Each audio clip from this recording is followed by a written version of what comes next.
Testing, sweet, awesome, and that's gonna be closer to you. I'll just speak up. So, sweet, awesome. So, Dad, you're my guinea pig. Thanks for joining the show.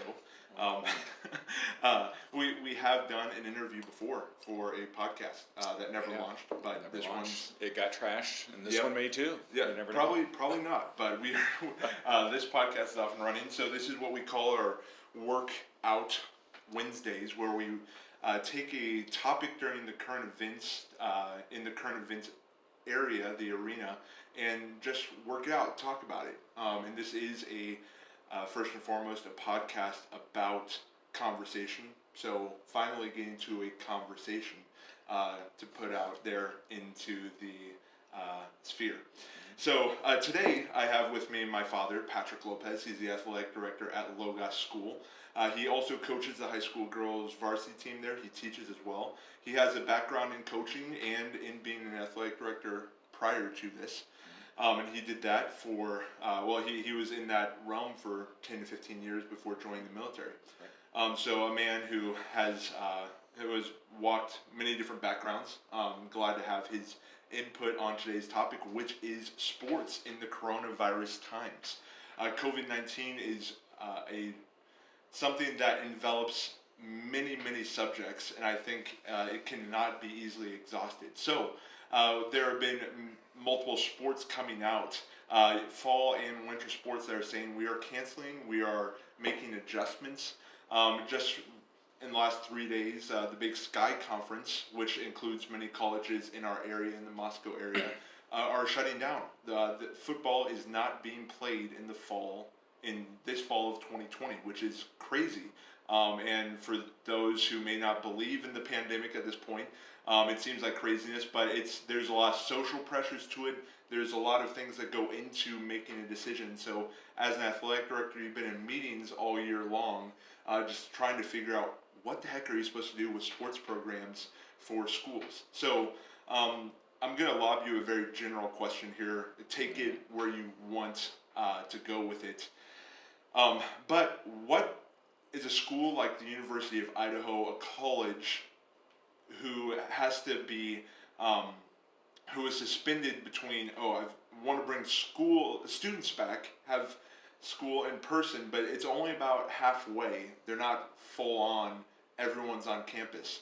How should they be, as an athletic director, what should their mentality be approaching sports in the fall?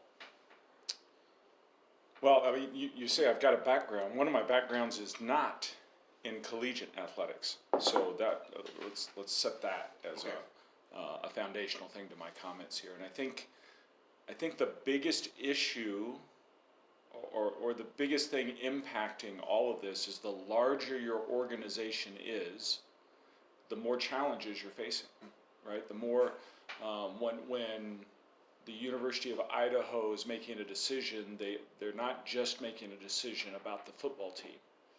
They're dealing with their student body, who's on campus, what about fans, what about all the workers, what about there's so many factors. So I think the bigger your organization gets, the more difficult it is to navigate this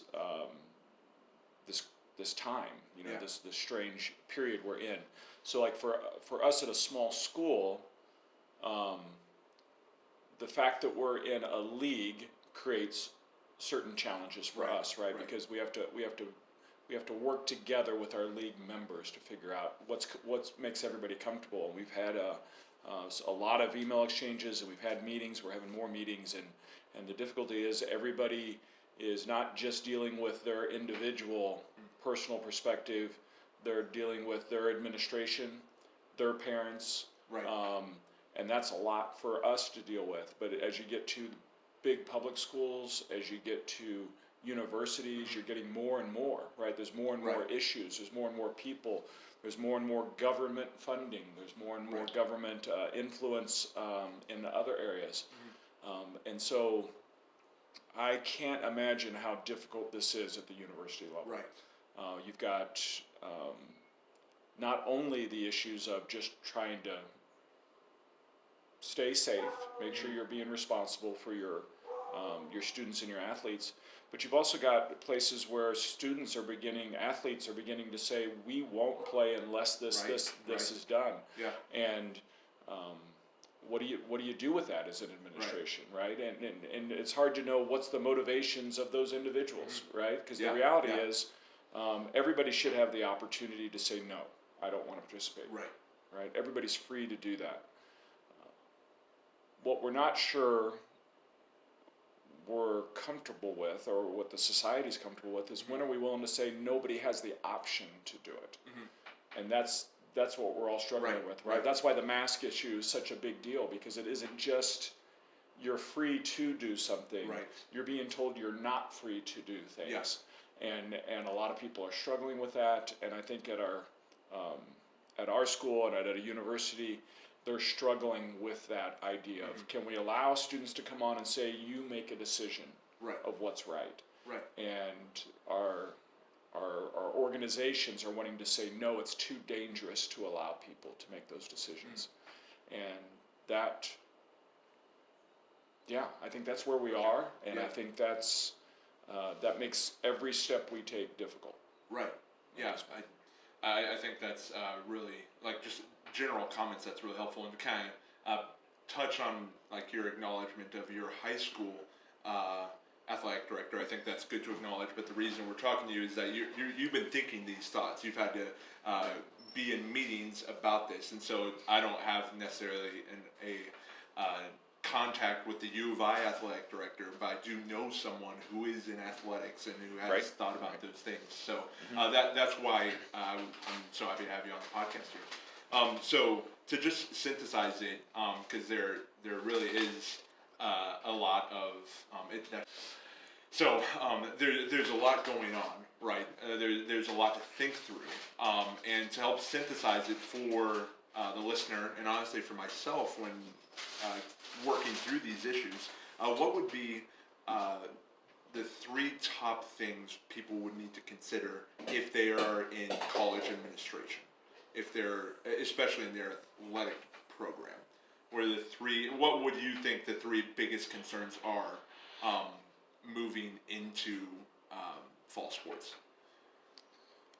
Again, I'm not in that realm per se, but here's what I would guess, and I'm sure someone in the field could come in and say, hey, you're not considering a major thing here. But obviously, the health and safety of, if you're an athletic administrator, the health and safety of your athletes and personnel is first and foremost, right?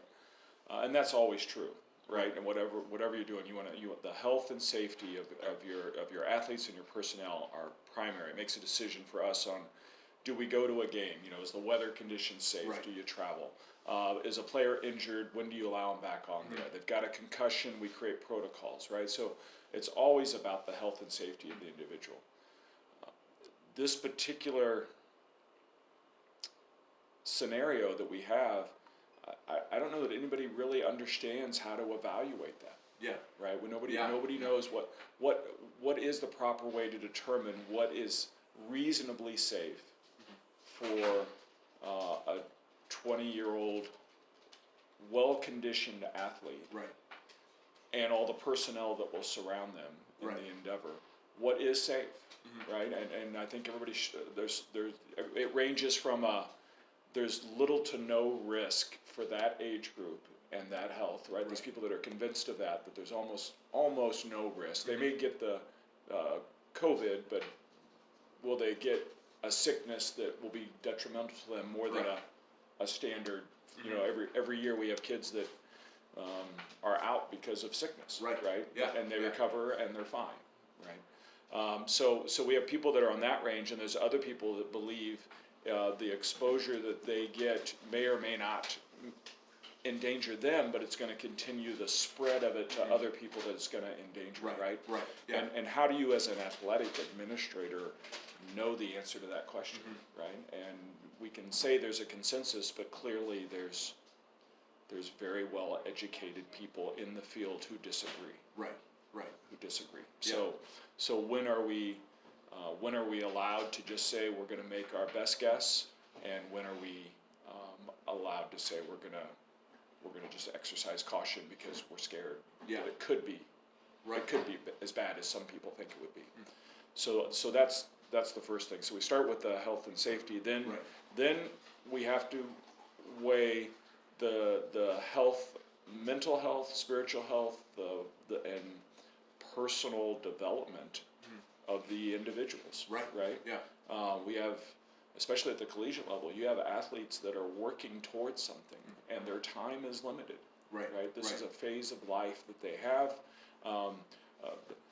There's no doubt that athletic careers are affected. Professional careers are being affected right now right, and some to the positive, some to negative, and that, to be honest, that's true every year, right? There's things that break in somebody's favor, things that break against somebody else, and it ends up affecting them to the tune of millions of dollars. Right.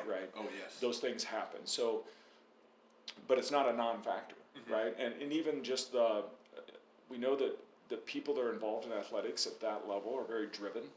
Right. They're driven individuals, and you're shutting them down.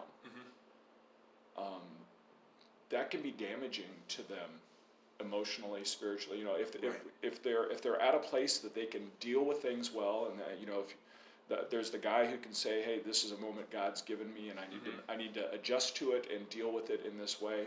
Yeah. But the reality is, a lot of these guys aren't going to see it that way. These men and women who are so driven, and their life. Their motivations are being taken away from them. So I think there's going to be some disastrous effects for people in that regard. Right.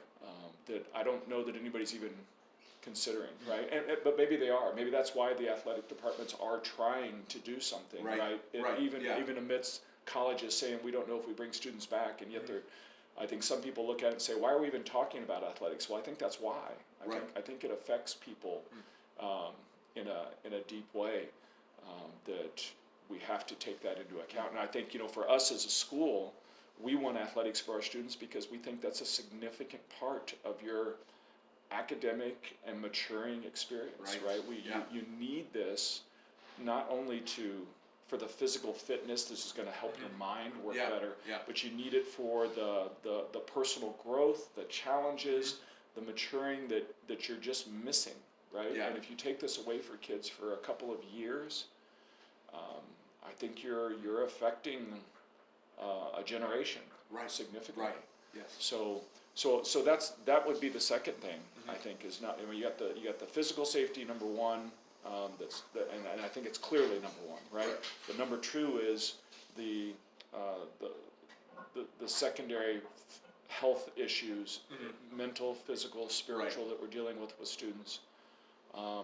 And the third issue, I think, is going back to where I started. I think it's organizationally, how do you make your decisions for your students, your personnel, and your situation, and yet other students at other schools with other administrators are making decisions that are affecting you. Yes. And you've got to do them together. And I think that's the hardest thing. I don't know if this is a good answer or not, but sometimes I wonder if organizations need to divest themselves from their commitments to one another to make choices that are right for them and their students, right? That's hard because that throws everything into turmoil, right? Yeah. If a Pac-12 school says no, we want to continue on, well, now you've created a nightmare. Right, when the other Pac-12 schools say we're not. Now let's and what does that do to the organization? What does that do to your TV contracts? I mean, there's just so much that is infected that makes it difficult to do. And yet that's probably the wisest thing, right? Probably the wisest thing is for people in certain areas that are at less risk to be allowed to live their lives in the most fully and effective way they can, with certain precautions. For us in Idaho, the situation in Boise is drastically different than the situation in Moscow. And to be honest, Moscow's got a different situation than most of the outlying schools have. Right. And I think those outlying schools should have, or at least we should look at those outlying schools have the freedom to doing as much as they possibly can, and we should be encouraging it. And college athletics is similar in that there's some schools that are probably much less risk than others. And yet students come from everywhere. Yeah. And so precautions are necessary. But then it goes back to, the initial question of where do we fall on the line? Is there only one acceptable place on that line for us to be? Of how much risk do we think you have to take to do this? And so it's a difficult time to be in an administrative position. Yeah. It really is. Yeah, that's fantastic. I mean, just having like those three things to work through and think through. Like, if anything, the goal for this episode specifically is to give the the armchair quarterback something to think about and to just gain a bit more of an appreciation for what people in those positions are having to go through and evaluate. Because I've seen people on completely opposite ends of the spectrums, and if we have time, maybe we'll jump into the social issues we've been having to deal with. But in the comment section on whatever post, people are saying, hey, we need to have crowds back, we need to have games, and everyone needs to be in the stadium just back to normal. But then there are other people saying, you guys are idiots, the science points over here, and we need to keep stadiums empty and probably shouldn't have any sports. So there's like these two very polarized spectrums.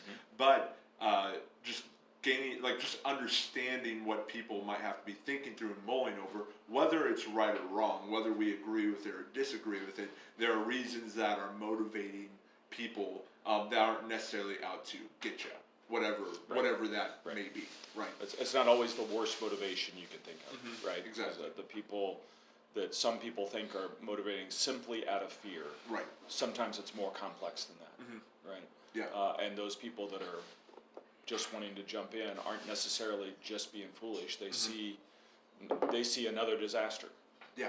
Right. And everybody's looking at the disaster on the other side, saying we want to avoid that, and they feel that whenever the other side pushes their side, they're moving towards the disaster they're most afraid of. So, and to be honest, we're a society that likes to move in the direction of disaster. Right? Yes. I mean, we're excessive in what we do. We are. So, and so which way do we, and I think it goes back to that idea of, do we want to be a nation where we're free to make those choices, or do we want to take those choices away from one another? And that may be framing it in an unfriendly light to one perspective. Somebody can say that's just a horrible way of framing it, and they could be right. It may be an unfair framing, but I think that's I think that's where the quandary is. Yeah. And obviously there are times when you're not free to make decisions. Yeah. Right. There are times when freedoms need to be taken away. It's difficult to agree on when those times are. Yeah. And obviously we're all at different situations. Yeah, we are. So, different levels of this. and like I said, a small school probably feels more flexibility to just make their decisions than a large school. Private schools can feel more freedom to make those decisions than a public school, but not necessarily. In certain situations, it's the exact opposite. Right. So right. I know some of the schools are in situations where their administration's leaning hard one way and their parents are leaning hard the other way, and the administrators are caught in the middle. Yeah. And it's a stressful time for them. Yeah. So I feel for them and I understand it. And what I don't know right now is what it takes for us to be past it. Right. No, nobody's given any answer of what our numbers need to be or what the conditions need to be for us to say, okay, this is good. And I think if we had that, it would make some of these decisions easier, right? Because then you can look at it and go, oh, well, that's clearly doable 6 months from now. Right. Or it's clearly not doable for 2 years, right? And either of those things, I think, makes it easier for an administrator to go, okay, then this is how we get by from here to there. Right. This is what we can and can't do from this point to that point. Instead, it seems to be nebulous as to how this is complete. Right. And so therefore people are less willing to just say, well, we'll just shut everything down in the meantime, because they don't know what the end is. You got a lot of juniors and seniors Seniors this year especially, that just lost the end of their sports Yeah. season last year, Yeah. or the end of their school year for many kids, and are looking at, what if that happens again? Yeah. You know, they feel cheated, and of course someone can say, but if we're saving their life, is that cheating them? Right. Right. So that's where we get back to Yeah. the circle again Yep. of how are we defining our standard at this point. Yeah. Well, awesome. That's great. We won't jump into any other issue because I want to keep it short and Okay. to the point, and I think that was perfect. Dad, thanks for being on and for giving your take. That was very helpful, and I hope other people found it as helpful as I did. Great. Awesome. Happy to do it.